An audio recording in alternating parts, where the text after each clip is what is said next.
Hey everyone, this is Elenbaas from Nightlight Astrology. Today we are going to start looking at the upcoming lunar eclipse in the sign of Pisces, which is the next full moon that we will be encountering after the start of this week's new moon in Virgo. So this is something we're looking at now several weeks in front of the actual occurrence, which is on September 7th. I will outline for you the timeline of this eclipse, give you a preview of the other eclipse that's happening in September. But then what we're going to do today is we're going to break down all of the unique elements of a lunar eclipse with the North Node in the sign of Pisces. And I'm going to give you 5 things to watch for in those 4 areas of life that we've been utilizing lately: psychology, relationships, work, family, and 5 things to watch for within each of those areas, given all of this rich symbolism with our upcoming eclipse. I think it's good to get out in front of eclipses like this because they're really starting to cook already. We're just several weeks out from the occurrence of this eclipse window, you might call it. So so that's what we'll do for today. And then later this week, we'll be spending time with the new moon in Virgo as well. I'll be doing some horoscopes around that new moon in Virgo. And then we'll do horoscopes for the lunar eclipse in Pisces closer to the actual date of the lunar eclipse in Pisces. That's also going to be a part of our September horoscopes in general for our team of content creators. So anyway, that's our agenda for today. Before we get into it, remember to like and subscribe. It really does help us grow tremendously. We're seeing if we can get to 100,000 subscribers on the channel by next summer. I think we can do it, but we need a push every month for people who watch but are not yet subscribed. Also, give us that thumbs up, drop a comment. All of that stuff helps the algorithm. Find our channel for other people. You can find transcripts of any of our daily talks on the website, nightlightastrology.com. Only promotion for the day. We'll be getting into enrollment season for year 1 coming up here in September. Our next year 1 program starts in November. So pretty soon we'll start promoting that. But right now I want to turn you on to the retreat that is coming up in June of 2026. We'll be leading a brand new training program called the Oracle Within. This is about the history and theory of astrology as an oracular art form, really getting into the philosophy of what astrology is and how we actually connect with and include a relationship with the oracle within the technical and theoretical practice of astrology. This is, to my mind, something we don't spend enough time talking about. So we're going to get into a really immersive conversation about oracles in Mexico together next June. If you want to attend, all the information you need to know is on the website. Under the events page, go to Immersive Retreat, or under the courses page, go to the Oracle Within training program. There's an informational video tagged on to the end of today's content that will tell you everything you need to know about the retreat, how to register, who it's for, what we're covering, what the format is. So stick around to learn more about that.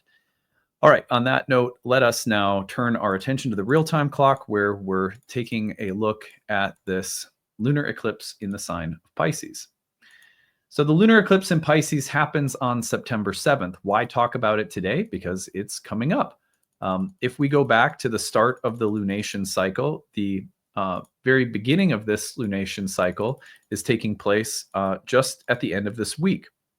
So today is Wednesday, but by Saturday, August 23rd, we'll have a new moon in Virgo. That officially welcomes us into eclipse season. As we move forward from that new moon in Virgo, by September 7th, the full moon of that cycle will be a lunar eclipse. Obviously, this means that full moons are always lunar eclipses, whereas the new moons are solar eclipses.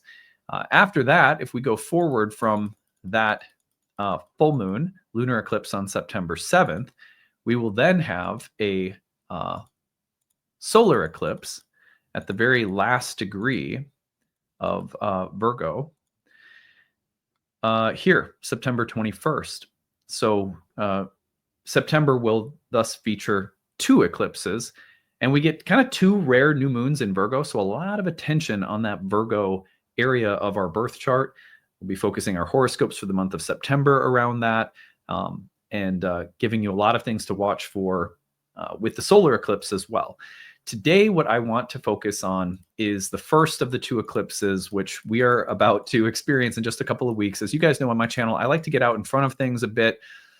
It's important to start meditating on and welcoming the movement of an astrological symbol in our lives as it's coming, as opposed to just right at the last minute, which I think tends to push us into more of a reactive space rather than a reflective and contemplative one. And in my mind, there's no better way to relate to astrological events than through reflection and contemplation as opposed to constant reaction. There's a way in which transits take us by surprise, and reaction is just part of it. It's part of being alive.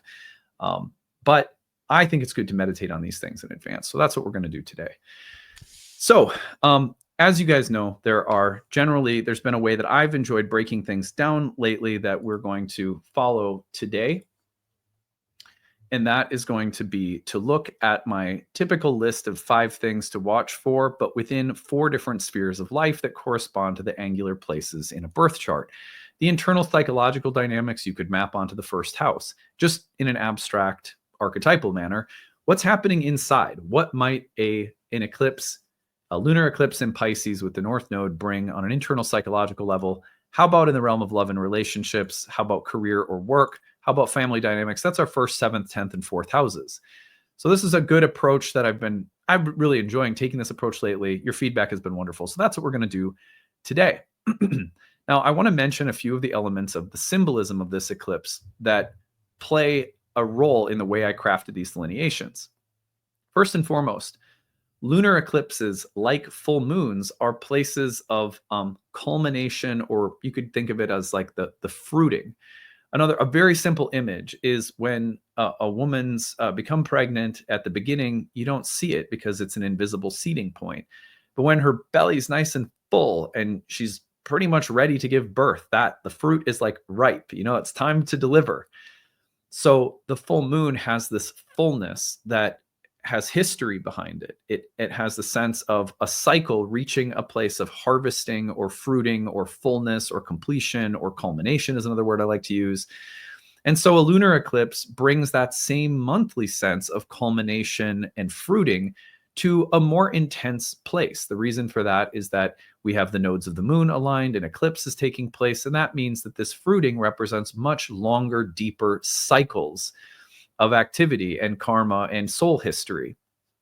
That's the idea. If you believe in those kinds of things or not, just think about it as a full moon with a lot of pop, a lot more kind of history and weight, and it amplifies the experience for most of us.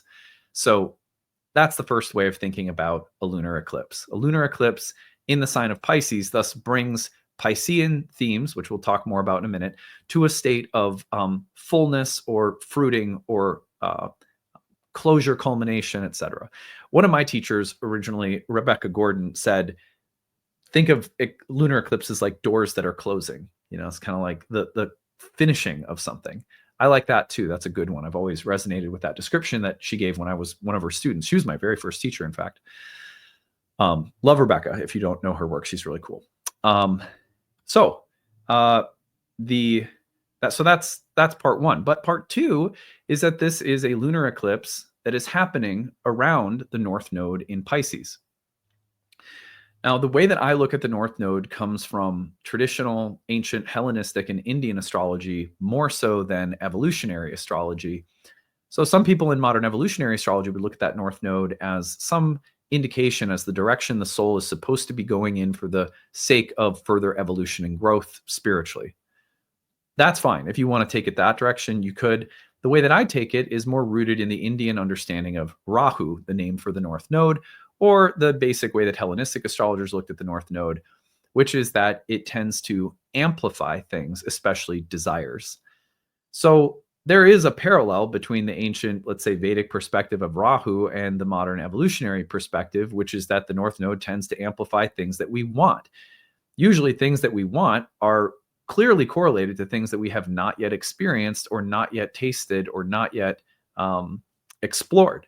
So there is a very clear way in which the North Node will correlate to things that we want or desire that maybe we don't know as much about, or we're curious about, or represent something that feels relatively unfulfilled. The problem is that sometimes those unfulfilled desires or explorations can become problematic, driven by impulsiveness or compulsiveness, or where desire is directing our path in ways that are relatively unconscious. So you'd always have to be careful of that. And ancient Indian astrologers were much more aware of that problem with Rahu than I would say generally modern evolutionary astrologers are, where the focus tends to be more on this is the path of evolution. You kind of go in that direction. Anyway, all of that being said, when we take a lunar eclipse a place of great fulfillment, completion, culmination, fruiting with history behind it. And we pair it with that place of the ongoing exploration of new desires or unfulfilled desires. That's a very interesting combination that I've tried to weave into the 5 things to watch for in each of these 4 areas today. The other thing that's important is to understand that Pisces is the temple of both Venus, who's exalted in Pisces, as well as Jupiter. This is the feminine home of Jupiter, and it is a sign that takes place as the light is emerging from the dark half of the year, and by the end of Pisces, handing over to the reestablishment of light in the sign of Aries, the spring equinox. So we have a sign that is about wrestling light away from darkness, and that has so many nuanced archetypal meanings that contribute, for example, to the reasons that Venus and Jupiter are placed here. We can't get into all of that today, but suffice to say that every piece of the delineations today come from a Venus-Jupiter combination, the element of water, the lifting of light out of darkness that is Pisces season, so to speak, as well as the fullness of a lunar eclipse and the kind of resolution or completion of cycles that it brings, alongside of the nuance of this unexplored realm of desires that the North Node represents. So you see, when you put all that together, it's very nuanced, and it's important that we map out some different subtle possibilities. So that's what I'm going to attempt to do now. Let's get into it. Number 1 would be the oops, that's my other for my horoscopes, internal psychological. Here we go. So when we think about these combinations, I have 5 things to watch for when it comes to what we might be experiencing internally, psychologically. We might even call it spiritually. Number 1 would be that if the exploration of a cherished dream or ideal or yearning or longing has reached a natural conclusion and is also paving the way for a new emotional yearning or risk or dream or desire to emerge, that would make sense for something we might be experiencing internally right now. Number 2 would be that we might have to come to terms with some kind of illusion that we have had about ourselves in order for a more nuanced or complex or subtle awareness to emerge. That in turn may shape our desires. Sometimes we come to realize things about ourselves that have been shaping what we want, and all of a sudden something happens to make us aware of ourselves in the midst of our desires. You know, I think about this often as someone who in my early 20s dealt with addiction. It's like, that's a very basic human experience of your desires becoming pretty deep in terms of the feedback they provide you about where you're at in life, you know? Collapses of illusions about ourselves that allow for newer, more complex desires or understanding of self to emerge. Feeling as though you have completed a process of learning, growth, healing, education, and are now ready for the next step. That would also be very good for this eclipse. If we find ourselves releasing things that we have relied on, depended on, maybe have attachments to, they've been coping mechanisms, defense mechanisms, and we find ourselves consciously surrendering and opening ourselves to something new and releasing ways that we've had of explaining or rationalizing or coping or defending against uncertainty or fear or pain or trauma. And we're allowing ourselves to heal by sort of surrendering certain coping mechanisms and opening ourselves up. That opening, that surrendering, that allowing for more newness to come through while releasing something at the same time. So you can feel the tensions of like North Node, Lunar Eclipse, Pisces baked into that.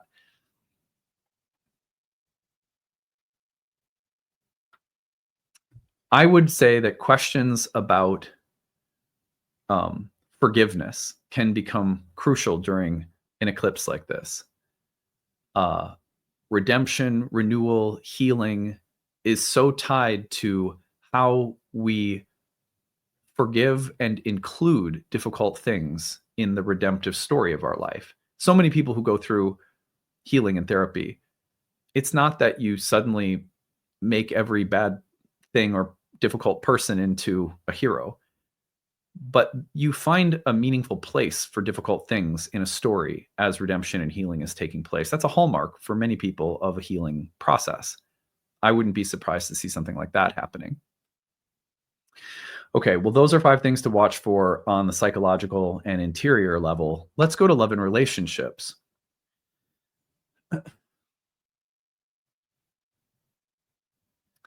If we notice that we're closing a chapter on certain emotional patterns or romantic patterns or patterns of intimacy, as we are also making way for new desires to emerge, that would be perfectly fitting for this. Closing the chapter on certain kinds of emotional bonds and what they can or can't fulfill within us, and allowing for new desires or dreams to kind of come forth.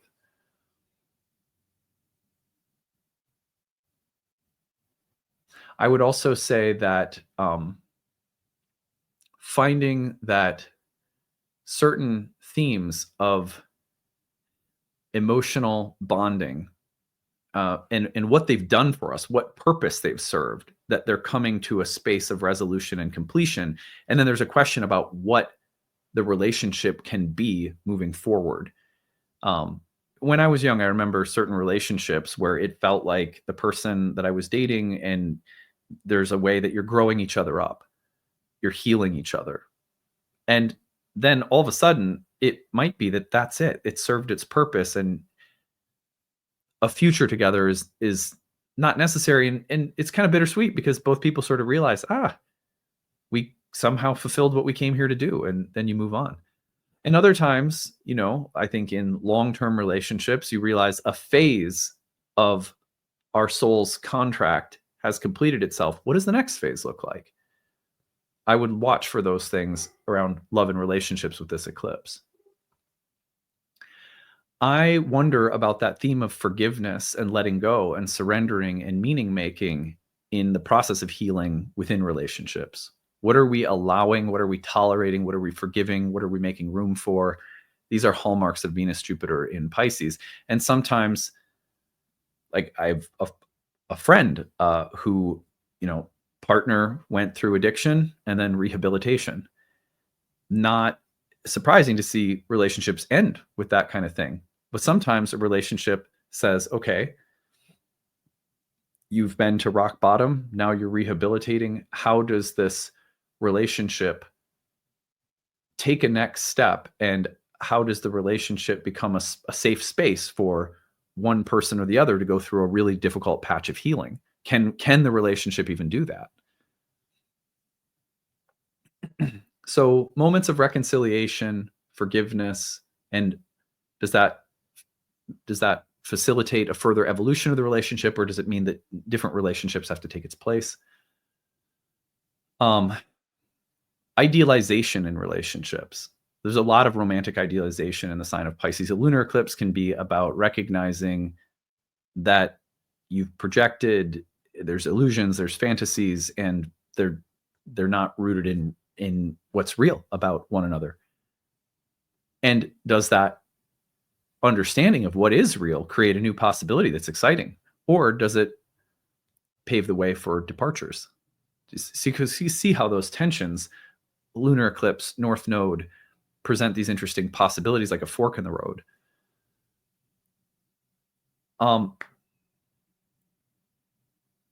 And then I would say just the tension between holding on and letting go, surrendering, trusting, and maybe on the other hand, the hesitance or resistance we feel to surrendering and trusting. It's easy in theory to be like, just trust and surrender in relationships, but sometimes, things have to be let go of rather than just trusting. It's a tough place. I find many of the clients that I've served over the years, they come in and they say, I don't know if, I should just trust that this is part of the journey of being married to this person and, just sort of surrender to it, or if these are all clear signs that this is too far, I can't go this far. So those kinds of tensions are really interesting. All right, let's shift to career and work. When a process has reached a point of completion, and you're excited because that means that you can start opening yourself up to new visions, new dreams, new ambitions, new desires, that would be perfectly in line with something like this.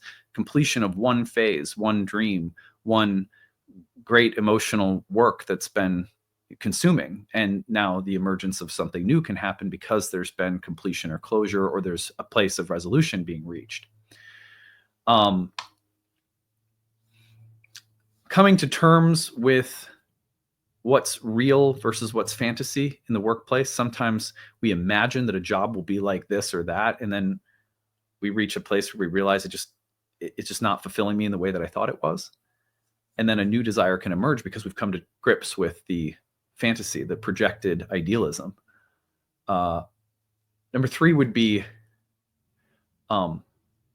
trusting in some new path that's emerging, that at the outset you go, I don't know if this is just wishful thinking, or if this is a fantasy, or if this is a dream, or if this is grounded enough. But something says, unless you trust and surrender and just go for it, you'll never know. So you can feel how, on the one hand, reaching a space of the grounded understanding of where fantasies have led the way and they're just not real and you're not satisfied. But on the other hand, opening yourself up to brand new endeavors and coming to a place where you realize it's like a fork in the road, and I have to invest something in my dreams, my fantasies, and my wishes. And if I don't, I'll regret it more than, if I stay back just out of some kind of risk calculation. I would also say that seeing the fruits of long periods of effort, labor, and work through that lunar eclipse sense of fulfillment, but then asking the question, is that it? Am I done? Or is there something next? Do I need to go in a completely different direction? Or is the fulfillment of one phase opening the door to another phase that's related to it? And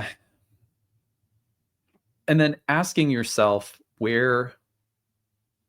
what would be the most meaningful direction emotionally, spiritually, artistically, creatively? What is the most satisfying next phase of life with respect to career? And really honoring your dreams and aspirations, that letting them sort of lead the way, and maybe coming to understand that you've outgrown something. So sometimes something was fulfilling for a period of time, but now it's not going to be if you keep going with it. So these are all, just little nuances that we might notice from the lunar eclipse in Pisces in career or work. Finally, family dynamics. I would say reaching a place of closure or completion with a living situation would be number 1. And then what comes next? Number 2 would be seeing any kind of family pattern come full circle or come to a place of completion or closure. And then maybe that leads to a new design or a new pattern that can emerge around home or family. I would wonder about caretaking, caregiving, healing, and a process that's coming to a space of completion around nurturing, healing, caring, caregiving, caretaking within home and family. What comes next? Can we keep going in the way that we've been going? Can I keep giving as much as I've been giving? Is there more I can give? Is there some different way in which I can give? Letting go of idealized visions or versions of what home and family ought to be, and coming to a deeper level of acceptance with just the way things are. And then feeling that draw to maybe a brand new vision, a brand new dream for home and family or for your living environment. Taking meaningful risks, recognizing what's been illusory, recognizing the conclusion of chapters around home and family, and then saying, where do my dreams and desires lead me next? Okay, so in true Piscean fashion, I feel like those were all swimming, kind of commingling in a soupy mix. But I hope that gives you it starts bringing it almost like into our bodies, the feeling of something that's happening. Now, remember, that's going to be happening, all of these significations, within the realm of a whole sign house in your chart. So look at that whole sign house of Pisces. Horoscopes for September will feature that. So don't worry, and we'll do some horoscopes on the channel closer to the eclipse date itself, too. So there will be more to come, but at least now we've got the wheels turning. So I will leave you there for today. Stick around. After I sign off, I'm going to tell you more about our retreat, the Oracle Within, which is taking place in Mexico next June, and we're rapidly filling up. There's still space available, but we're filling up quickly. So make sure you take advantage of the early bird rate while it's there. And yeah, after I sign off here, there's an informational video for you. Okay, bye. Hey everyone, thanks for sticking around. I'm really excited to tell you more about the Oracle Within, the retreat that we'll be hosting in Mexico in June of 2026. So this is a little informational video that I've made to answer all the questions that you might have about the retreat. In this video, I'm going to start by telling you more about what you will learn on the retreat, what the focus of our studies will be, and then I'm going to tell you about our daily format and sort of what day-to-day life will look like at this retreat center outside of the actual material we'll be studying. I'm going to then tell you who this retreat is ideal for, what kind of background you may want to have before coming along. And then finally, I'm going to tell you more about how you can register. And of course, I'll take you over to the actual retreat website page so that you know where all of the information is located. There's also a really rich FAQ section that will probably answer any further questions you may have. On that note, let's start with what will I learn? So for a very long time, astrologers have talked about what astrology is. What is this? Is it some kind of karmic science? Is it a science of causal energies and influences? Is this actually scientific? Like, what order of knowing is astrology? If we say we can know something about reality, then how can we actually say that when it comes to astrology? These may seem like really deep, dense philosophical issues, but actually they're at the heart of what it means to really deepen into astrology. To have an understanding of what this actually is so fundamental and so helpful. Throughout all of the programs that I teach at Nightlight, I, of course, talk at length about my belief that astrology is a form of divination, that this is a language of signs and omens, very much like the tarot or the I Ching or many other systems of symbolic divination from all around the planet. We're going to spend a lot of time on this retreat talking about what astrology is. From a historical and philosophical perspective, what is divination? What is divination, not just in this tradition, but all over the planet? What kind of things does a divinatory view of the cosmos assume about the nature of reality, about the nature of the soul, and what we're actually doing as practitioners when we practice astrology or when we study it or when we use it for ourselves? So one of the teachers that I had that made a huge impact on me, and 12 years ago when Jupiter was last in Cancer, I hosted him for a retreat on astrology as a form of divination, is Jeffrey Cornelius. He wrote this book called The Moment of Astrology, Origins in Divination, which is, in my opinion, one of the best books on astrology ever written. This will be something like a preparatory textbook that a lot of students on the retreat I'll recommend read before you come to this course. Over the program for the course of a full week, in the mornings, we're going to be talking about the history, the metaphysics, the philosophy, the ancient mystics, and what they said about the nature of astrology itself. So we're going to think really deeply about what is astrology. Then in the afternoons, we're going to talk about how to connect with an oracle. Connecting with an oracle, connecting with astrology as a divinatory system, in other words, is about the marriage of intuition and being able to listen to the oracle speak while also utilizing the logic of craft. How do you marry those two things together? It's not something we take a lot of deliberate time to talk about as astrologers. So in the mornings, we're talking about history, philosophy, theory of astrology. In the afternoons, we're going to be talking about how to actually develop a living, vibrant relationship with an oracle so that it's informing how you approach the craft of a reading or how you approach the craft of astrology itself, if it's something that you maybe just use only for you in your own spiritual path. Either way, practitioners, hobby students are all welcome. So a lot of hands-on immersive work with charts, with live clients, with different systems of divination, and talking a lot about how to connect with an oracle experientially in our afternoons, where our mornings will be devoted to theory. It's about 30 to 40 hours worth of content that we'll be doing over the course of a week together, which means this is effectively like one of my advanced training programs condensed into a week. It's brand new material, brand new curriculum, doesn't appear anywhere else in the Nightlight programs. And yet, everything that this program includes is really a condensation of the underlying philosophy of astrology itself that is a part of all of the Nightlight programs and all of my work as a whole. And again, most of that was deeply inspired by the work of Jeffrey Cornelius, who's I consider him something of a mentor in my life. So that's a bit about what you will learn. If you have questions about what you will learn, you can feel free to email me for more details, info@nightlightastrology.com. Now, I want to talk about the format of the retreat. When you're on this retreat, first of all, you're in a beautiful sort of jungle beach location near Puerto Vallarta, Mexico, for a week, which means we every day will not just be about theory and experiential, immersive, oracular work, which I'm very excited about. I have a ton of really good curriculum written for us as a group to go through, but in the mornings, we're going to have the option of starting your morning with breath work, yoga, meditation. In the evenings, we'll probably cap our days off with a little bit of centering as well. So my wife, Ashley, who I ran a yoga studio with for a decade, will be with me leading daily meditation and yoga. She is an incredibly good yoga teacher, very grounded and very, wherever your level is at, there'll be something there for you. And that's optional as well. So every day you have a little meditation and yoga. There's healthy food that serves people if you're vegan, vegetarian, or eat meat or whatever. There's options for food. There's a beach. There's a pool. There's some jungle hikes available. So our days will be broken into periods of free time, periods of rest, and periods of focused learning with things like meditation and yoga as options that are there for everyone. We'll also have some other meaningful group exercises that we'll do that will be, again, about how do you connect with an oracle? How do you make a conversation with the oracle a daily part of your life? So that's something of the format that you can look forward to in this beautiful kind of oceanside retreat setting. More information on the website. I'll show you that in a second. Who is this for? Ideally, you are someone who has a background in traditional Hellenistic astrology already. Wherever that comes from, if it's my courses or not, I want people coming to this retreat to have some pretty good solid background in Hellenistic astrology already. Or if you're from within our programs, then as long as you are enrolled in the year one program, you don't have to have finished it. You just need to be at least enrolled in it.